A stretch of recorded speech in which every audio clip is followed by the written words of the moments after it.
Après 2 semaines de négociations difficiles, les 197 pays réunis à Bakou, en Azerbaïdjan, pour la COP29, ont trouvé un accord dans la nuit de samedi à dimanche.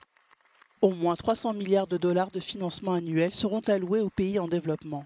Ces derniers en exigeaient beaucoup plus pour faire face aux effets dévastateurs du changement climatique. Mais ils se sont résignés à accepter ce nouvel objectif financier à l'horizon 2035. Plus tôt dans la journée de samedi, les négociateurs du groupe des pays les moins avancés et de l'Alliance des petits États insulaires ont quitté la salle de réunion alors que les discussions entre les pays développés et les pays en développement sur les derniers projets de texte s'intensifiaient. Le débat sur le relèvement de la proposition de 250 milliards de dollars, faite vendredi, a encore creusé le fossé entre les pays. Le groupe G77, plus la Chine, qui représente plus de 130 pays en développement, a réclamé au moins 500 milliards de dollars par an d'ici à 2035. Si l'Union européenne s'est félicitée du résultat, le commissaire chargé du climat a quant à lui fait savoir que l'objectif de 1300 milliards de dollars pouvait encore être atteint. Mais cet accord laisse un goût amer à de nombreux participants. Le représentant des 45 pays les plus pauvres de la planète le juge ainsi pas ambitieux. L'Inde, elle, a fait part de sa déception. Giorgia Orlandi était sur place à Bakou.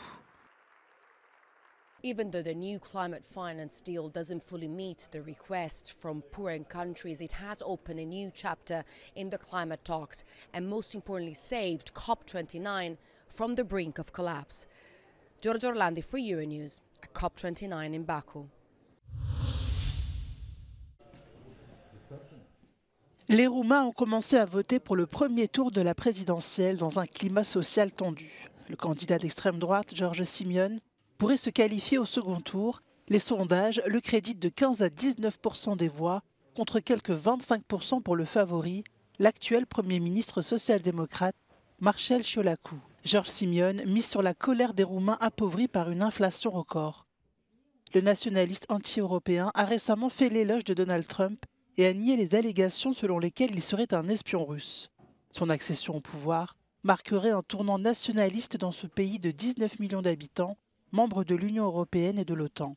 En Roumanie, le président élu pour un mandat de 5 ans dispose de pouvoirs de décision importants dans les domaines tels que la sécurité nationale, la politique étrangère et les nominations judiciaires. Un second tour est prévu le 8 décembre prochain.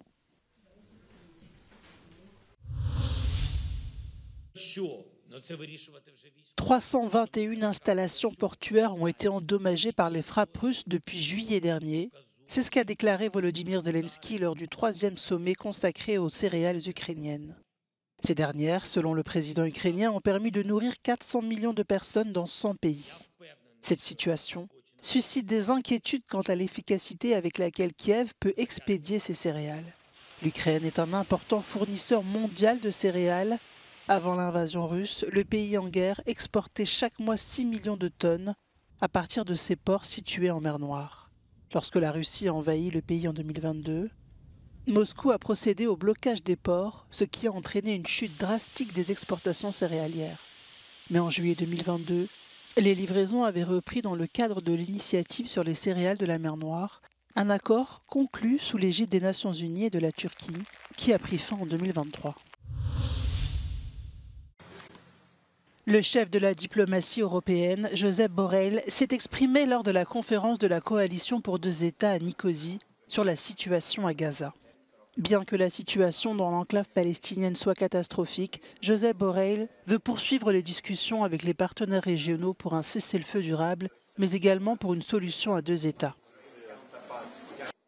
Every day there is a toll of innocent civilians being killed. I am getting tired of issuing a statement every day, expressing concern for the people that were killed yesterday, 31 days, 40 the following day, 90 the following day. A ceasefire is absolutely needed.